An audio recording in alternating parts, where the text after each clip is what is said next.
Hello, 你好, welcome back. 欢迎回来，Wisdom Wednesday with Johnny Tiger on April 10, 2024.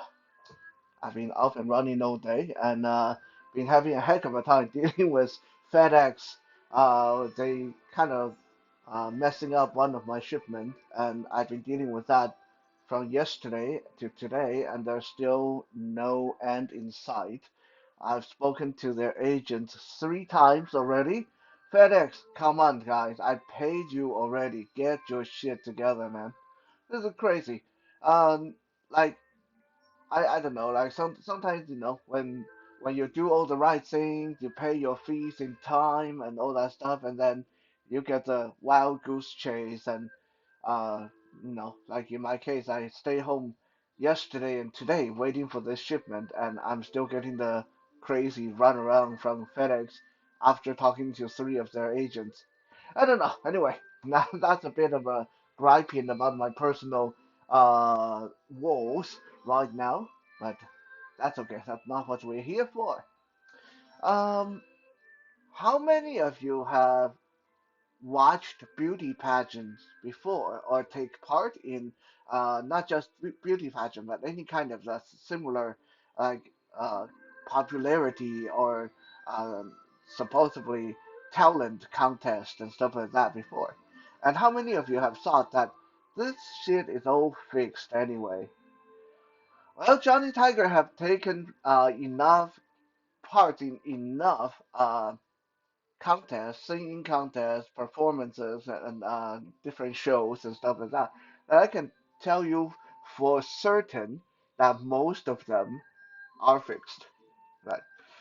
Not so much fixed as in, yeah, they already know who they want in first place right off the beginning, but usually somewhere around the middle of the competition, way before the final, they have idea of who they want, and it's not usually got nothing to do with how talented this person is or how pretty they are or how uh, uh, friendly or stuff like that. Usually got nothing to do with the person, but more to do with how much money this is going to generate for the TV station or whoever is the organizer of the contest. Now, this may seem like a very cynical view, and yes, in a lot of sports, a lot of ball games are the same way. Um, but this is not a new thing.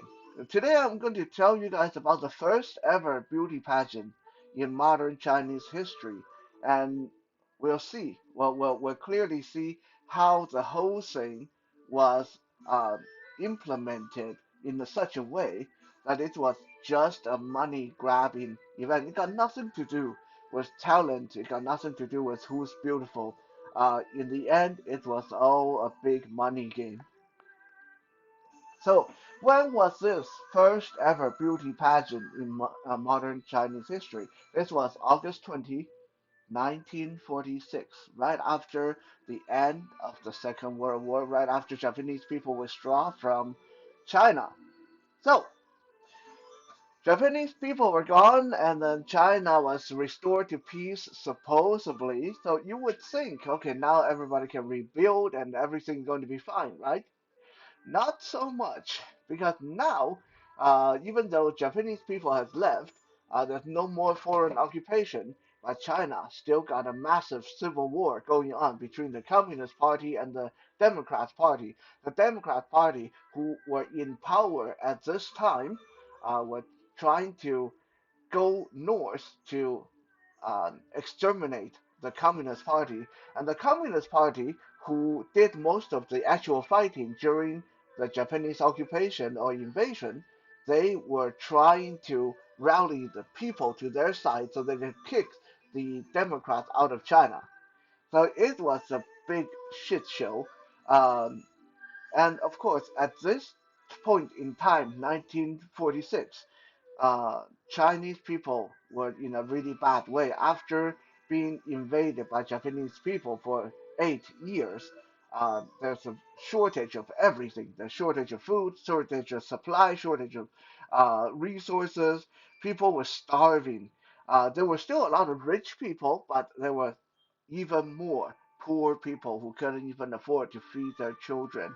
There were people eating things that shouldn't be eaten. There were people eating people. There were people eating children. It was like a living hell for a lot of people.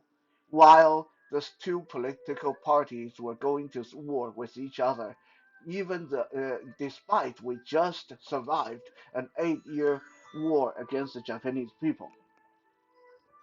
So yes, like I said, it was a really bad time, and because of so many people having no food, there were a huge influx of refugees flooding into the capital city, which was Shanghai at the time.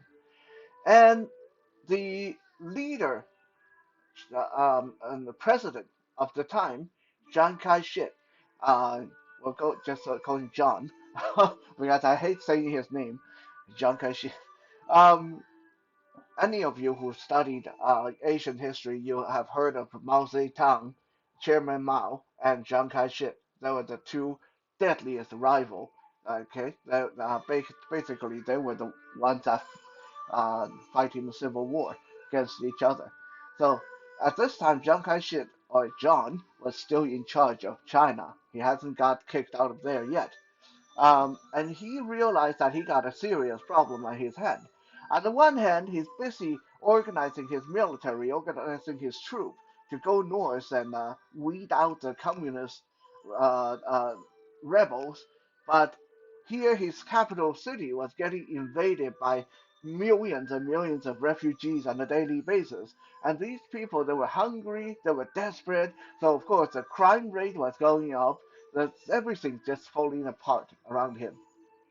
So uh, President John decided, well, we need to do something about that. So he talked to his Minister of Finance and Minister of Human Resources. He did a big meeting about we need to do something, and then we need to help these refugees so they stop causing problem. But everyone told him, but dear President, Mr. President, uh, we need money. We have no money. We barely have money to keep our military going. And now you want to go north and fight this war, like against the communists. Where are we going to have the money to feed the refugees? Uh, President John then thought, well, that's okay. We have a lot of rich people. Get the rich people to contribute. Get the rich. And then his advisors were like, no, no, Mr. President, you can't do that. Right? It's bad enough we have refugees rioting and looting in the street. If you start taking money away from the rich people, then you'll have rich people rioting, and these rich people can do way more damage than the refugees. You do not want to force the issue. So after a few sleepless nights, President John, finally, one of his advisors came to him and reminded him, you know, here in Shanghai, uh, a lot of time things can get done easier if you enlist the aid of uh, Mr. Du. Now, who is Mr. Du? This is a little bit of a deep dive into modern Chinese history, but if you have ever studied modern Chinese history, this name would be familiar to you. Du Yuesheng, Du Yuesheng, Mr. Du. He was the godfather, not just of Shanghai. He was the godfather of China, basically. Like, uh, pretty much the big boss of the Chinese mafia at that time. Um, so Du Yuesheng could get things done. Du Yuesheng, Mr. Du, was the guy who, if you want the things done, then he's going to help you do it. Yeah, very fitting for his name, right? Mr. Du. Yeah, he does things. He gets things done. Um, so President John sent one of his uh, secretaries to go meet with Mr. Du and try to present his problem to Mr. Du. Hey, the government is trying to go weed out the communists, and we are having these problems with the refugees, and we don't know how to get the rich people to contribute and help out. And can you help, Mr. Do? You would think that no matter what mafia boss or whatever, if the president sent someone to ask for your advice, you would be very gracious and eager to help and eager to suck up the president. Nope. Mr. Du at the time was super pissed off with President John, and he almost had the secretary thrown out of his house. Why was Mr. Du pissed off with President John? Well, there's a bit of a history here and kind of interesting because during the Second World War, when the Japanese people was invading China and the government was barely holding the Japanese people back, Mr. Du and his mafia power, his underworld enforcers, did a lot of the heavy liftings and assassinations and ambushing and sabotaging of Japanese soldiers for the Chinese government.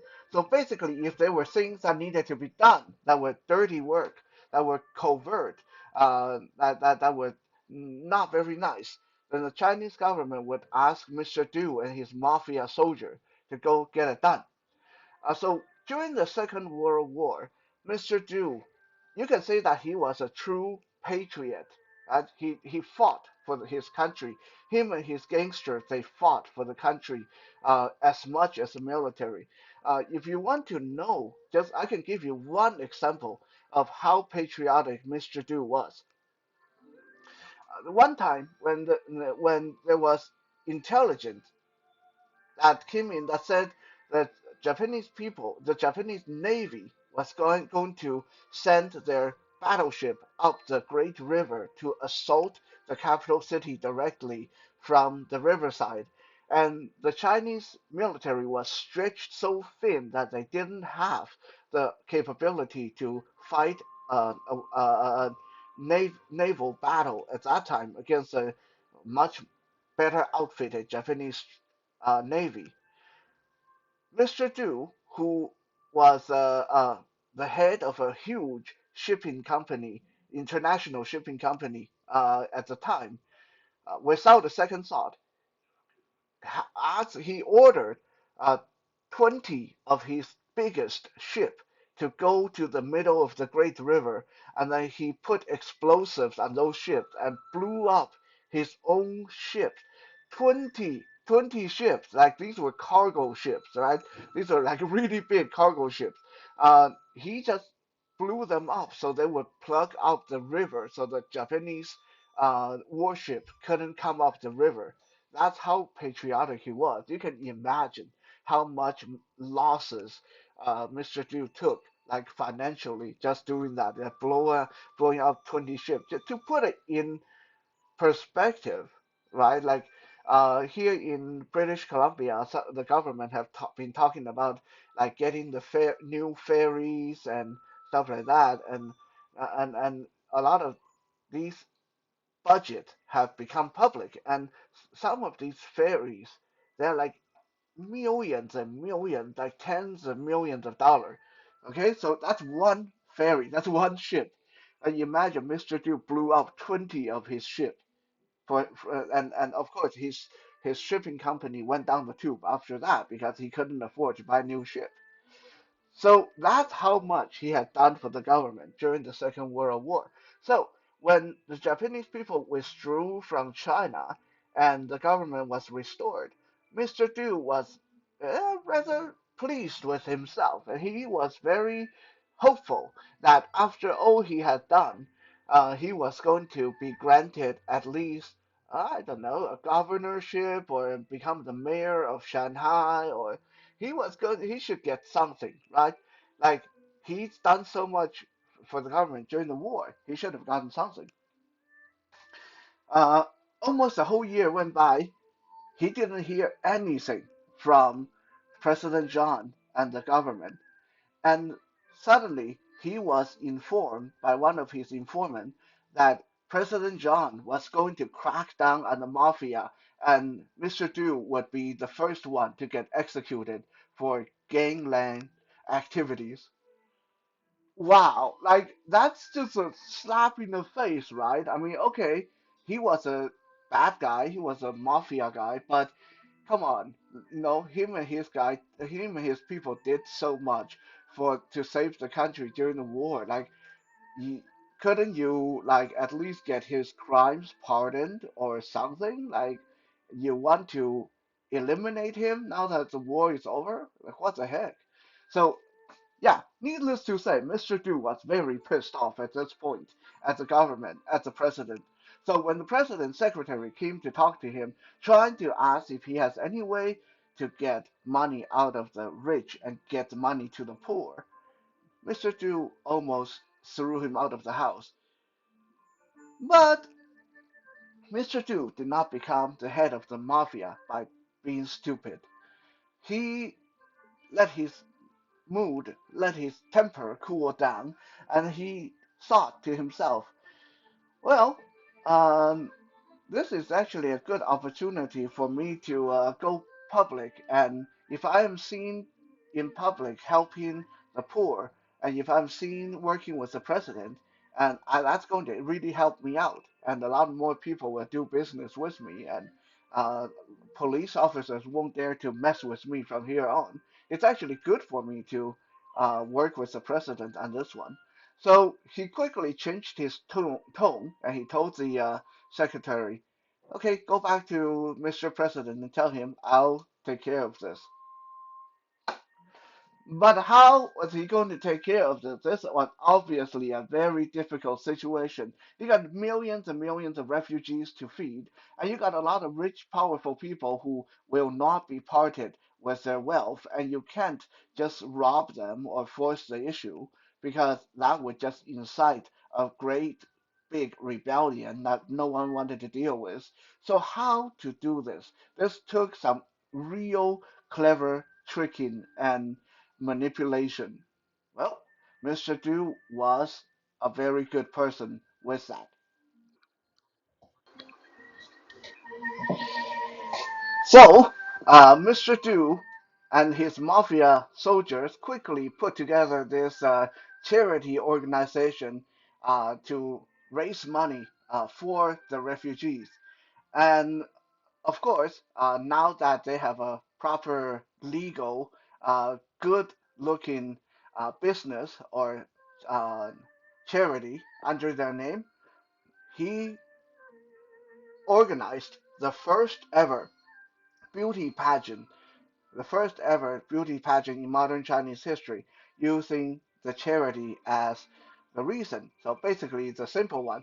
Hey guys, we're going to have a fun time. We're going to have fun. Okay, so beautiful ladies, just come register, and then we are going to have this great time and voting and contest, and it's just going to be like how they do it in America, right?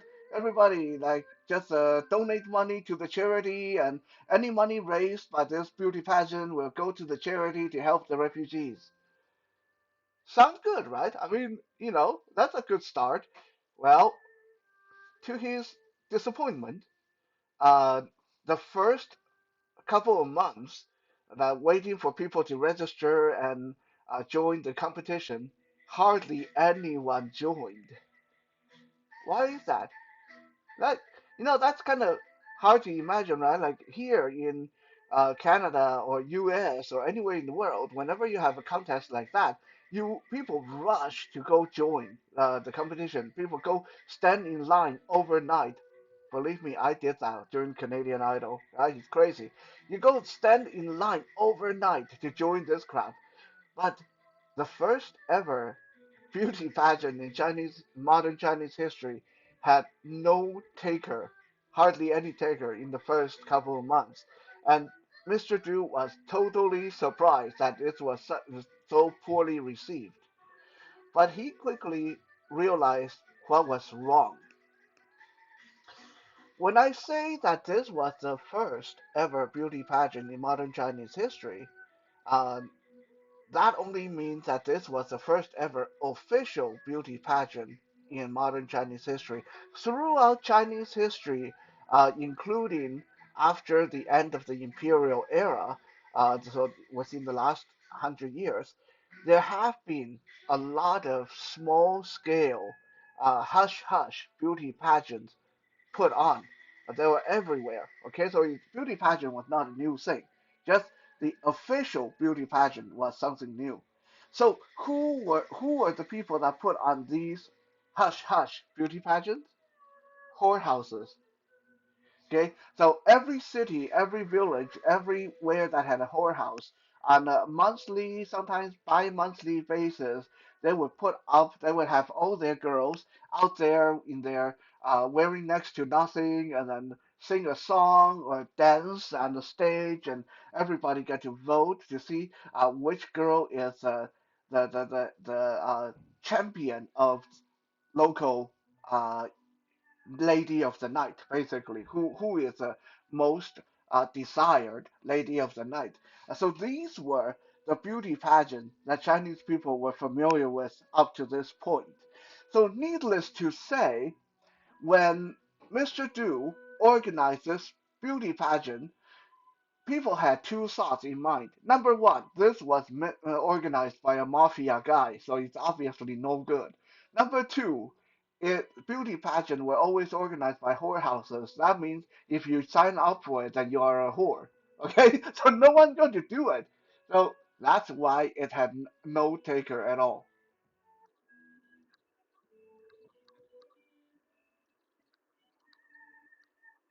Realizing that, uh, Mr. Du quickly switched gear and started implementing a series of moves to change the image of the beauty pageant. Number one, he enlisted some of the prettiest uh, and most talented, highly educated girls in the city and sponsored them to join the contest. And these were not prostitutes, these were not lady of the night, these were virgin girls, high school. Like, yeah, right now, if nowadays you hear high school, it doesn't mean anything, right? But back in 1946 in China, if a girl had high school degree, that's almost the equivalent of having a PhD nowadays. It's really rare. Like back then, for a lady to have a high school to get have be graduate from high school, that's a big deal back then.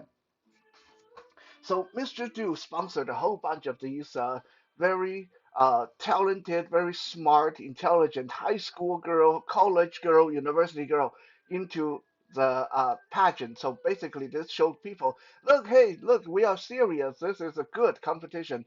The girls, the ladies in this competition, they are not lady of the night. They are here. They have to have good moral compass. They have to be intelligent. They have to be talented. They have to be good looking. Okay, so that's number one. Number two, he forced all the most attractive female superstars at the time to join the beauty pageant. So he sent out an invitation to all the most attractive movie stars, the most attractive singers at the time, and say, "You are in. I entered you into the beauty pageant. Show up and do your thing." And some people will say, well, you can, like, if I'm a superstar, you can just force me into that. Yes, he could. Don't forget, this is the godfather of the entire China we're talking about. The godfather of the entire Chinese mafia. So if you are a superstar, I don't care what kind of star you are. If you're a movie star, if you're a singer, if you're a performer, everywhere you go, you got to be able to travel safely. You got to make sure that the local mafia doesn't shut you down. So most of the stars that got enlisted didn't even think about saying no. They didn't dare going against the wish of this big shot in the mafia world. So, by having these superstars in there, of course, he made the image much, much better because now what people are seeing is, oh, hey, isn't that isn't the Shania Twain? Uh, Isn't that Dolly Parton? I mean, no, and they weren't in the. But I'm just using names that you guys would recognize, right? Like if you previously think that this beauty pageant is all shady and hush hush and prostitute and stuff like that, and suddenly you see these big names in there on the stage talking to people, being referees and being participants themselves, then that definitely gives you a, oh, hey, if Dolly Parton's in it, it must be okay, right? Yeah, very simple psychology, right? So those were the first two things that he implemented: bring in the educated girls and bring in the superstars into the competition. And then he also opened the competition up to a voting system. Okay, guys, we are not going to just listen to me or the referees. It doesn't matter what we say. The ultimate winner will be decided by the people, for the people. So you guys can go vote, and when you go vote, this is you can purchase a red ticket or a green ticket or a white ticket, right? And the red ticket is way better than uh, white ticket, and the green ticket. The green ticket better than the white ticket. So it's like 50 green ticket is the equivalent of one red ticket, and 50 green is the equivalent of one red, and 50 white is the equivalent of one green. So basically, if you're cheap, then you get some uh, white ticket. But if you can afford it and you really want your chosen person to win, then you want to get some red ticket. Red ticket is $10,000, and green ticket was $5,000, and the white ticket was $2,000. So he made it a game of money contest, and of course, throughout all this, he's always telling people, "Don't forget, the money is not coming to me. All the money that you guys put into buying tickets is going towards the refugees. You're helping out your government. You're being patriotic. You're being patriotic while you're having fun voting in this beauty pageant. How cool is that?" So don't forget, a lot of these people he drafted into the competition, they were superstars. They were intelligent, like well-educated girls from really good families. So these women, they all had husbands, fathers, uncles, grandfathers, grandparents that wanted them to win. So these very powerful families, these superstar families, started throwing money into voting for their own people. Some of them would like buy 20 red tickets, that's like $200,000 right there. And some people would buy like 50 green tickets and so on and so on and so on. And because yeah, you didn't just vote once. As long as you keep throwing money in there, you can buy as many tickets, you can buy as many votes as you wanted. Um, so this got people going. There you have the family members competing against each other. You have lovers and husbands and kids competing against each other, and it was just a really clever way to do things. Um, on top of that, he also implemented uh, the idea number four, which was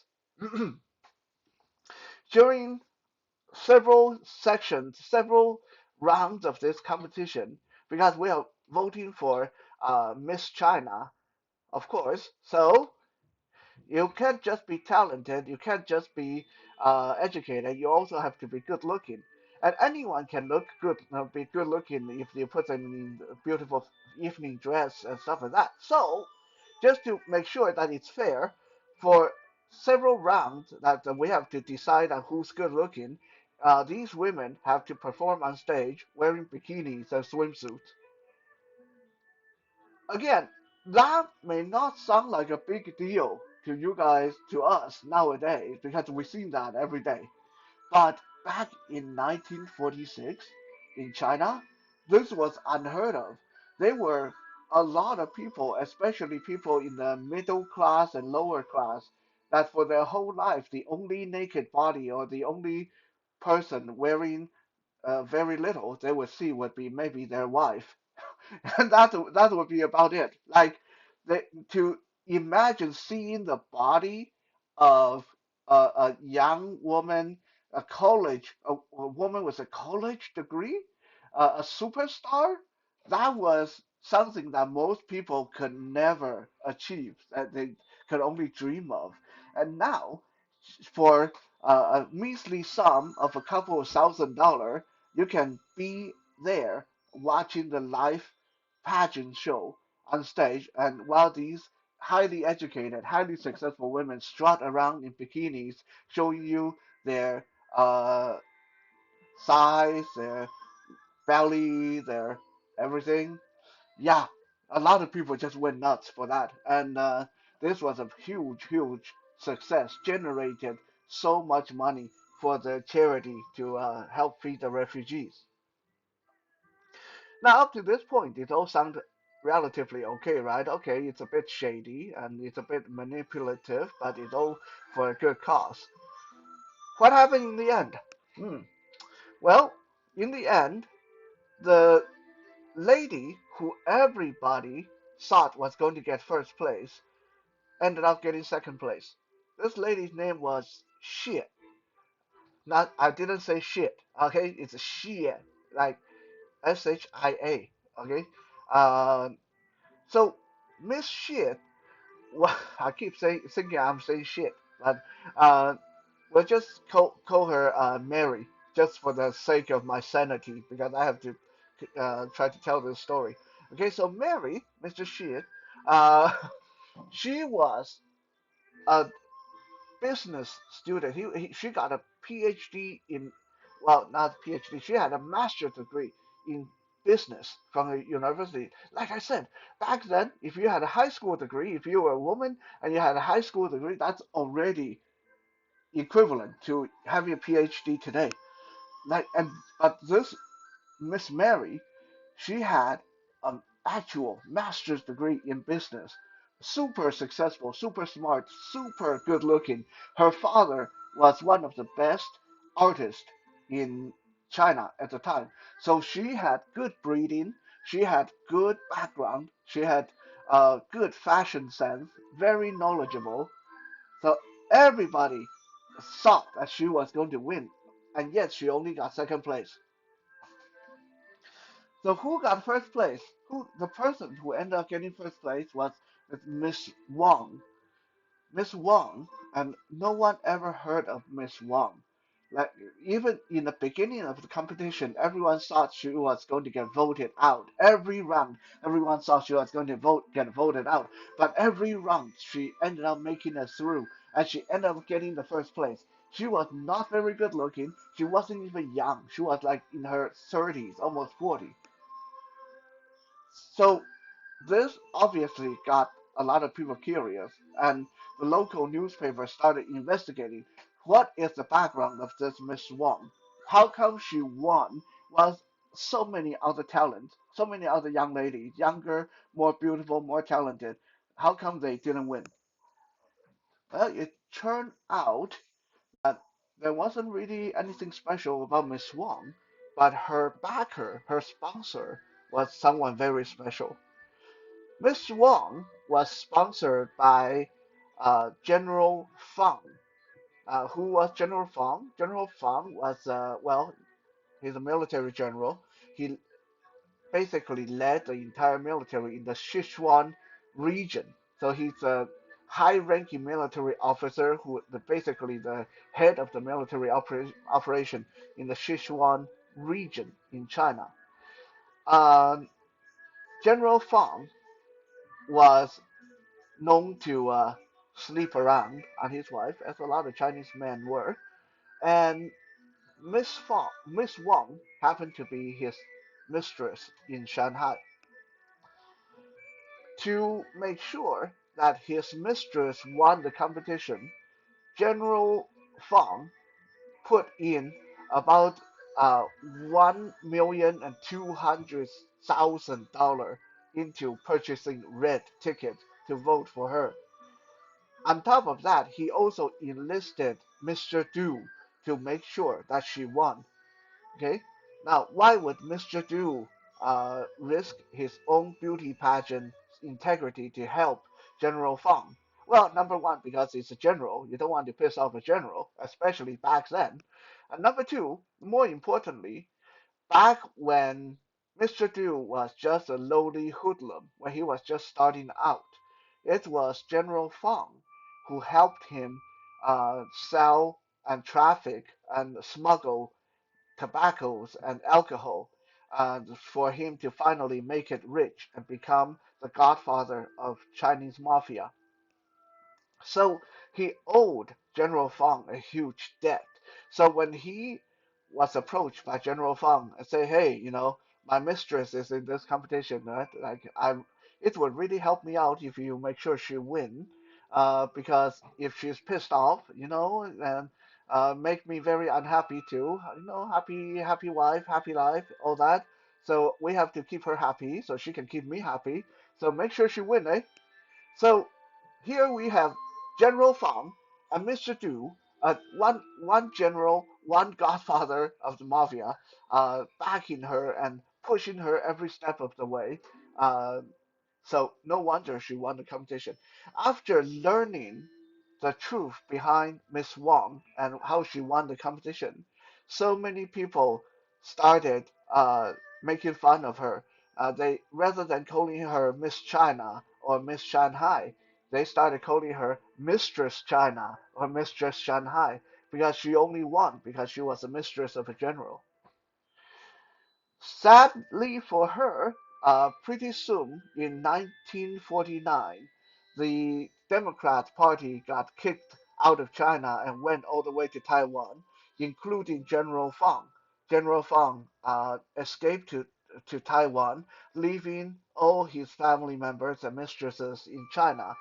And without his protection, our mistress China, or Miss China, Miss Wang, uh, pretty quickly became a nobody, and no one really knew what happened to her. But we can surmise that she probably went back to her old profession, which, ironically enough, she was a prostitute. That's how she met the general in the first place. So that is the ironic and sad story of the first ever beauty pageant in modern Chinese history. I hope this has been an entertaining, if not strictly speaking, educational episode for you guys. I'll be back again tomorrow for some Toy Thursday fun. For now, 谢谢 and 再见.